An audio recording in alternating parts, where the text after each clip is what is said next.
So friends, let's take on 3 quick good news legal stories. They're out there. Those points of light amidst the Trump-induced darkness, they're out there.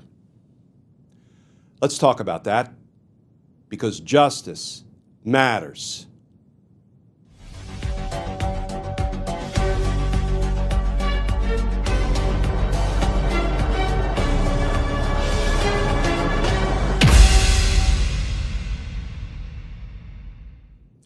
Hey all, Glenn Kirshner here. So friends, there's no denying it. Trump is trying to have darkness descend on American democracy, but he will fail. And we're going to keep highlighting the points of light, not because the points of light are outshining the darkness at this moment, but because I believe they eventually will. So let's do a rapid-fire review of 3 legal developments that represent good news. 3 points of light. Here are the 3 headlines.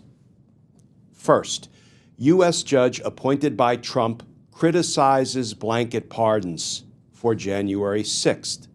2, Trump-appointed judge rejects lawsuit targeting special counsel Jack Smith. And 3, Trump agenda set to collide with slow pace of U.S. legal system. Okay, friends, let's dig in just a little bit on each of these 3 good news legal developments, these 3 points of light.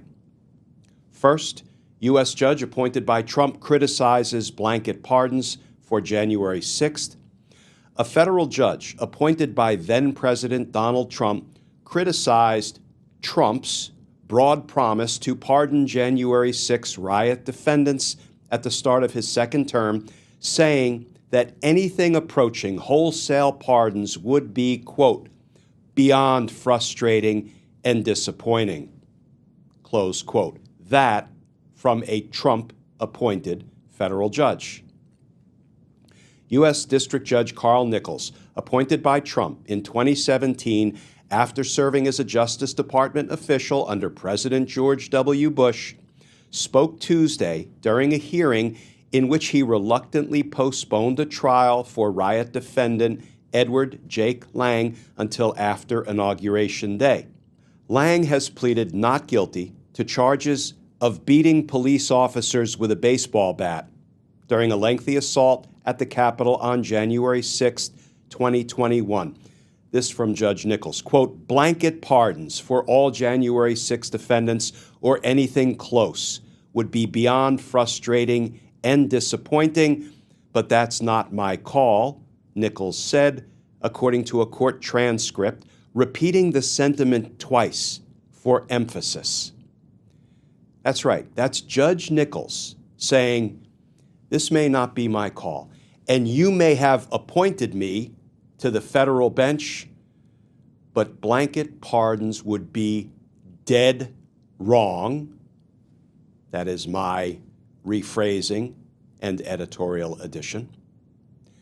The article continues, Trump has repeatedly promised to pardon Capitol riot defendants without saying what criteria he would use. It remains unclear whether Trump, after taking office in January, would absolve hundreds who have been convicted of assaulting police, rioting, or using dangerous weapons, including 14 convicted of plotting political violence, such as leaders of the extremist Proud Boys and Oath Keepers groups. At least 5 people died during or in the immediate aftermath of the violence, which included assaults on 140 officers, caused $3 million in damage, and forced lawmakers to flee as they were meeting to certify Joe Biden's 2020 election victory over Trump. Of more than 1,550 people charged, most of them with misdemeanors, 1,220 people have pleaded or been found guilty to date. Point of light number 2. Trump-appointed judge rejects lawsuit targeting special counsel Jack Smith. A Trump-appointed federal judge in Texas has rejected the state's long-shot attempt to temporarily block special counsel Jack Smith from destroying records related to his investigation into President-elect Donald Trump, calling the state's argument, quote, unserious, close quote. That unserious argument came from Texas Attorney General Ken Paxton, who had asked U.S. District Judge Matthew Kacsmaryk to order Smith to preserve the records, including any communications Smith's office had with a range of outside parties and information regarding the cell phones assigned to Smith's team, among other items, according to the complaint. But Paxton does not have any clear jurisdiction to launch such an investigation. He said in his lawsuit that he had requested the records under the Freedom of Information Act and that he was concerned Smith has destroyed, is destroying, or plans to destroy the records. As proof, here it comes.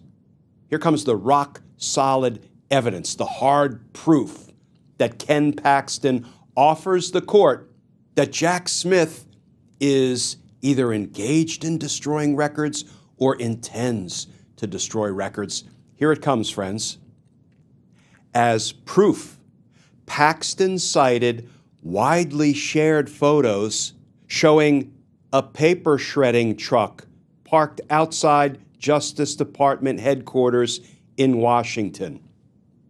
Judge Kacsmaryk dismissed Paxton's claim on Monday, noting that the truck could have been there for a variety of reasons. This quote from the judge to Attorney General Paxton, quote, "This claim is unserious," Kacsmaryk wrote in the 4-page order. Defendants could shred paper for many legitimate reasons, and plaintiffs have proffered nothing to suggest more nefarious intentions. How's that for some crackerjack lawyering from Texas Attorney General Paxton? Clownish. It's an embarrassment to the people of Texas. Point of light number 3. Trump agenda set to collide with slow pace of U.S. legal system. President-elect Donald Trump will go up against a familiar adversary as he prepares to fulfill campaign promises of a swift rollback of Biden-era policies and an aggressive execution of his own agenda, the grind of the U.S. legal system. The stubborn realities of litigation stymied Trump's ability to carry out quick changes during his first term, as fights over his executive orders, policies via tweet, and controversial personnel moves spent months or even years winding through the courts. The dynamic worked in Trump's favor out of office. He ran out the clock on at least some of the criminal cases against him through appeals and delays. Democratic state officials and left-leaning groups are vowing to bring a wall of legal challenges. Friends, can I just tweak that language a bit? I would refer to them not just as left-leaning groups, but as pro-democracy groups. Groups that believe in and value the rule of law.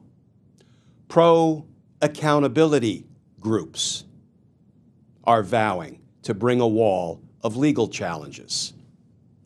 Trump's pledges of mass deportations, broad tariffs, federal agency overhauls, and other sweeping changes are all expected to land before judges.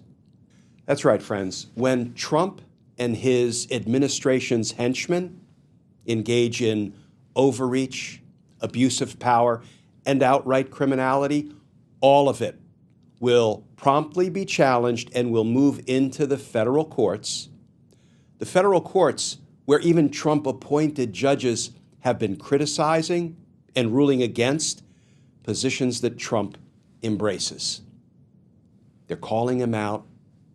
They're ruling against his positions because there are points of light out there. And because justice matters. Friends, as always, please stay safe. Please stay tuned. And I look forward to talking with you all again tomorrow.